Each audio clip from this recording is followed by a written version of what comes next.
So welcome to another video. Today we are testing a mullet setup on the Forbidden Dreadnought. So the Forbidden Dreadnought came with the E13 LG1 Plus 29-inch wheels, but luckily E13 do a complete rear wheel, which comes with their own hub, which sounds pretty cool. High engagement and exactly the same rim as the front one. So the differences are the rear one, the 275, being a 28 spoke, and I think the front one's a 32 spoke. Apart from that, exactly the same. So yeah, full 29, loved it. Can't really complain. The bike was awesome. However, a lot of people are raving about the mullet setup, so I thought it was only right that I tried it just to see, and so far so good. I've only ridden it a little tiny way, and I'm not saying I'm in love with it yet. I still really like the rollover of the full 29 and the traction. So yeah, just doing some testing basically. We've come to part of my local trails, which is probably one of my favourite parts. Aesthetically anyway, from the looks. It's this kind of small short bit of trail which I'm just going to practice on and get a few runs in, try and get a feel for the bike, and then we'll probably go to the downhill jumps area, try and get some runs in there as well. So that's today's plan. So this bit of trail is on the red cross-country route at Rushmere, my local country park, and it's a relatively new section after they chopped all the trees down, but it seems to stay quite dry and nice and loamy and fresh, and it's a tiny little section, but still, it's the little things in life, eh?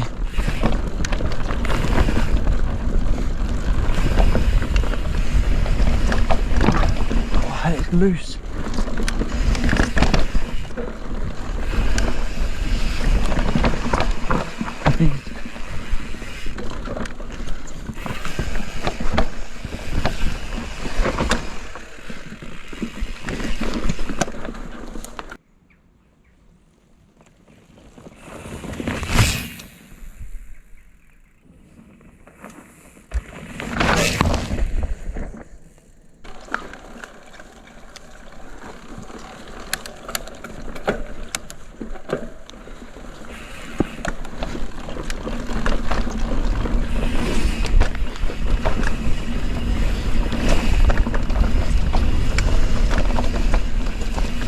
Oh, stop me. Sticky one.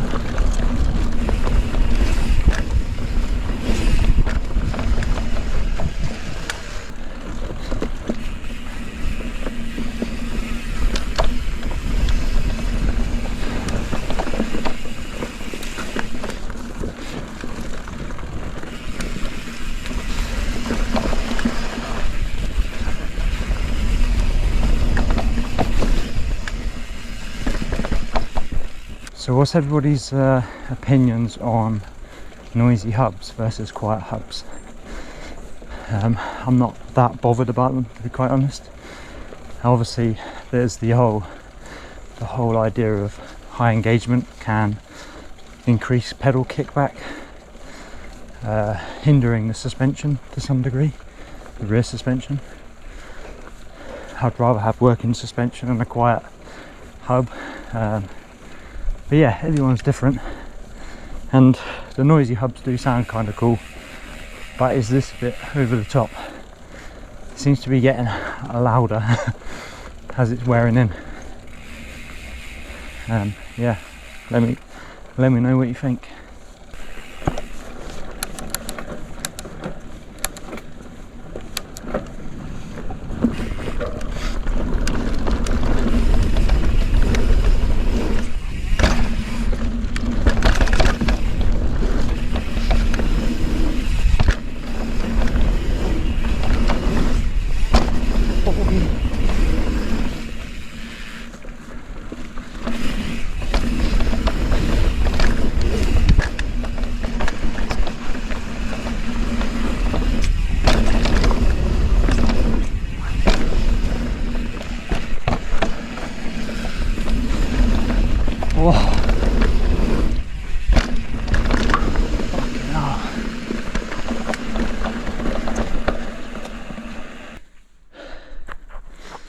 The ground looks wet, like it's rained,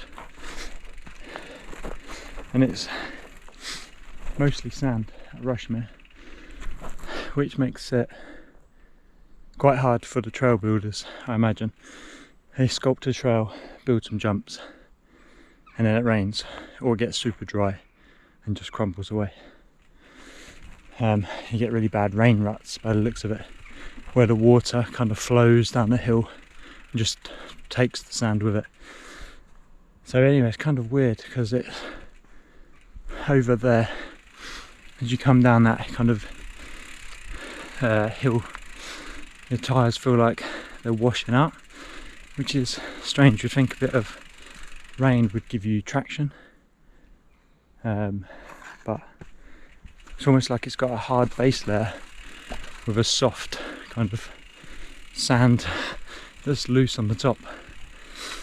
But yeah, bike's feeling good. Bike's feeling really good. Can't necessarily say that it's purely because of the Mullet setup, but I can't fault it either. 29 felt good, Mullet feels really good. Yeah, so I guess we'll have to try a few more trails and just keep testing it, and then eventually I'll go back to 29 and see how I get on. One thing I like about the Mullet is I do feel like it gives me more clearance, so I think it might arse buzzing your tyre, buzzing the arse on the tyre is not the one. Yeah, so that is a good thing about it. But yeah, so far so good. It's a great bike, it rides well, inspires confidence, and what more could you ask for?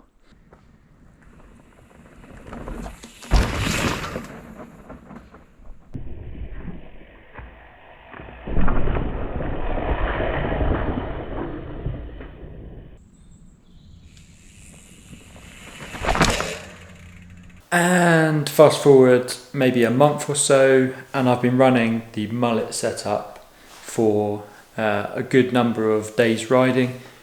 So now I feel like I'm qualified to give a bit of a verdict. Yeah, brought the bike into the house. Shh, don't tell my girlfriend, she won't be happy, but it's too cold outside to do a video. So yeah, in the comfort of my own home with the bike, it's getting looked after.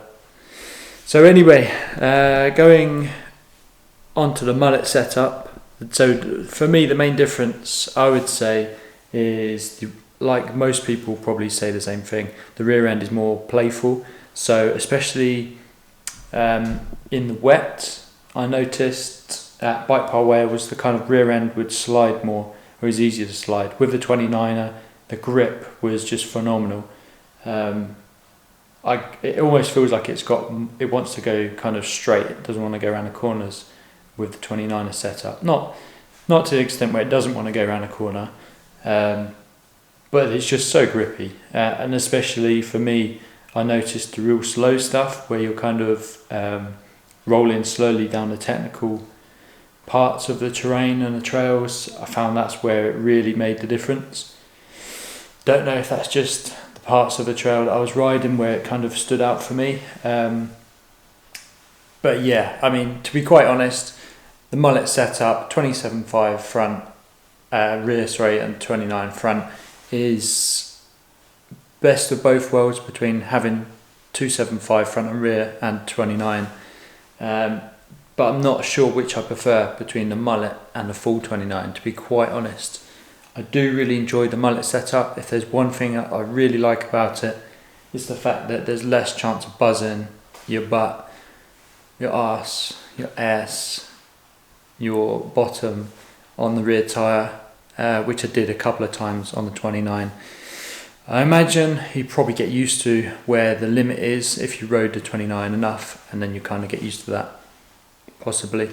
But I definitely have no problem leaning right over the back with a 275 on there. So yeah, that is my experience. The only thing is with the Forbidden bikes, the Dreadnought and the Druid, you do have to change over the Ziggy link, which is the red link. in order to keep the geometry as best as can be and optimized.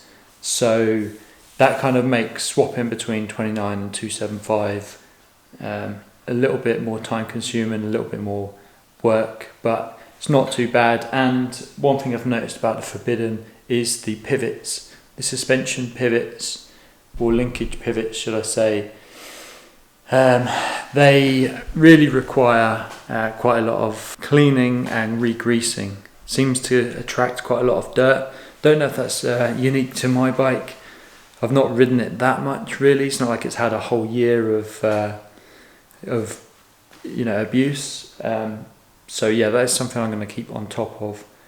And also a reason why it was not so bad to change out the Ziggy link for the regular link in order to maintain everything and keep it all greased up. So swapping between the two is not too bad, is what I'm trying to say. But yeah, loving the Mullet setup. I will be going back to 29 at some point. Not sure when. I'm going to get really comfortable with the Mullet setup and then I'll switch back and yeah, see if there's any advantages or disadvantages.